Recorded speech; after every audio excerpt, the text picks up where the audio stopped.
वरिष्ठम् वातात्मजं वानरयूथमुख्यम्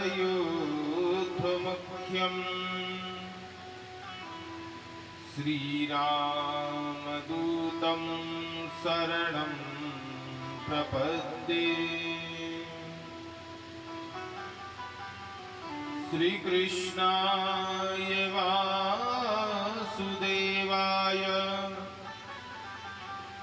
हरये परमात्मने प्रणतः क्लेशनाशाय श्रीगोविन्दाय नमो नमः।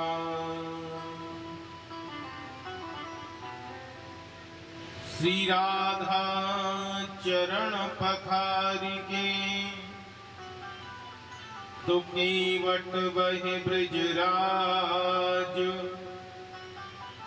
बलिहारी अस चरणन की भोए परिहरि लाज। कि सब द्वारन को छाड़ के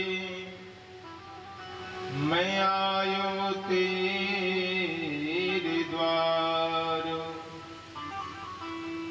हे वृषभानु की लाडली निको मेरी ओर निहार। मनमोहन मनमोहना मुरलीधर नंद किशोर। जय गोपी चित चोर प्रभु मेरो जय जय माखन चोर। मात मेरी श्री राधिका पिता मेरे घनश्याम। इन दोनों के चरणन में मेरो कोटि प्रणाम।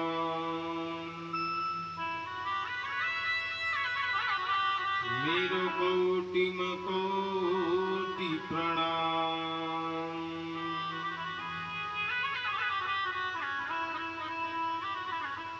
परम मंगलमय अखंड ब्रह्मांड के ईश्वर अकारण करुणा वरुणालय नंद नंदन ब्रजनंदन वसुदेव देवकी नंदन गोपी जन रंजन मेरे बाल कृष्ण प्रभु की वांग्मय प्रतिमूर्ति श्रीमद् भागवत महापुराण को कोटि कोटि नमन करते हैं। पांच भौतिक देह की रचयिता अपने माता पिता के श्री चरणों में भी नमन करते हैं। ग्राम देवता स्थान देवता श्री रतन बिहारी जी के श्री चरणों में भी नमन करते हैं और सत्य सनातन शाश्वत हिंदू धर्म के अनुसार सभी देवी देवताओं के श्री चरणों में वंदन करते हैं। सभी संत महात्मा साधु अमलात्मा विमलात्मा और सभी महापुरुषों के श्री चरणों में भी कोटि कोटि वंदन करते हैं, प्रणाम करते हैं। इस सृष्टि में विद्यमान सकारात्मक और नकारात्मक दोनों ही प्रकार की ऊर्जाओं से परिपूर्ण देव दानव भूत प्रेत गंधर्व पिशाच वेताल आदि के श्री चरणों में भी प्रणाम करते हैं। इस कथा की परम रसिकाचार्य भगवान श्री वेदव्यास जी के श्री चरणों में नमन करते हैं और उनसे आग्रह करते हैं कि तृतीय दिवस की व्यासपीठ को आकर ग्रहण करें। इस कथा के परम मंगलमय रसिकाचार्य श्री सुखाचार्य जी महाराज सुखदेव जी महाराज से प्रणाम करते हैं, आग्रह करते हैं, नमन करते हैं कि आकर के तृतीय दिवस की व्यास गादी को ग्रहण करें। श्री रतन बिहारी जी महाराज से भी प्रणाम करते हुए आग्रह करते हैं कि आप भी आकर के तृतीय दिवस की व्यास गादी को ग्रहण करें। श्रीमद् भागवत परम मंगलमय और सभी प्रकार के पाप ताप को निवारण करने वाली गंगा है। और ऐसी मंगलमय गंगा में हम स्नान करने के लिए पधारी, ये हमारा सौभाग्य है, क्योंकि भाग्योदयीन बहुजन्म समर्जितेन सत्संग मम चलपति पुरुषो यदावे श्रवण करने का मौका मिलता है। और देखिए, जहाँ भगवत चर्चा हो रही है, जहाँ पे भगवान की कथा हो, जहाँ सत्संग हो, वहां पे अगर स्वयं साक्षात नारायण नहीं पधारे तो वो सत्संग अधूरा होता है। वो सत्संग में तैयार नहीं होगी कि तुम जैसे भगवान हो सकते, कभी भी नहीं मानेंगे। इसलिए भगवान केवल अपने भक्त के स्वरूप ही पधारते हैं। भले ही वो किसी भक्त के रूप में आए, संत के रूप में आए, लेकिन नारायण आते जरूर हैं। और श्रीमद् भागवत का तो ऐसा प्रभाव है कि इसकी कथा को सुनने के लिए तो दो बड़े रसिक हैं, वो आते ही हैं। पहले रसिक है श्री हनुमंत लाल जी महाराज, जहाँ कहीं भी चर्चा हो रही है। और इसी कथा के दूसरे परम रसिकाचार्य भगवान श्री भोलेनाथ जी।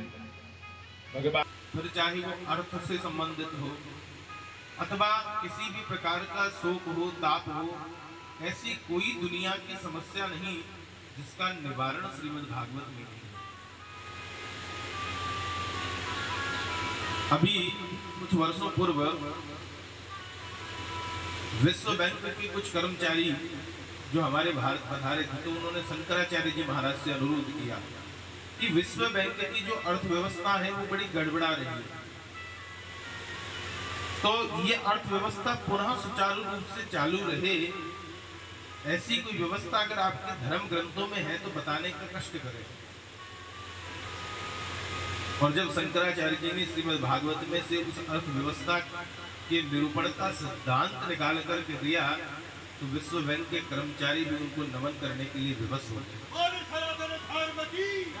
ये है हमारे श्रीमद् भागवत के, हमारे सनातन धर्मों के ग्रंथों की ताकत, जो दुनिया के किसी दूसरे धर्म ग्रंथ में या दुनिया के किसी कोने में देखने को नहीं मिलेगी।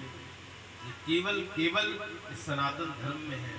और भैया, अपने धर्म के अंदर इतनी ताकत है, और जिस धर्म में हम जन्मे हैं ना, वो धर्म तो अपने आप में परिपूर्ण है, आज का नहीं है। वैज्ञानिकों ने जब इसका निर्णय किया कि सनातन धर्म कब से चला आ रहा है, तो उनकी मशीनें हैं वो फेल हो गई। इतना ही बता पाई कि 50,000 करोड़ वर्ष पूर्व से चला आ रहा है, एक दिन से नहीं। अब 50,000 करोड़ वर्ष में कितनी पीढ़ियां आई और कितनी गई, लेकिन धर्म वही व्यवस्थित है। जब जब धर्म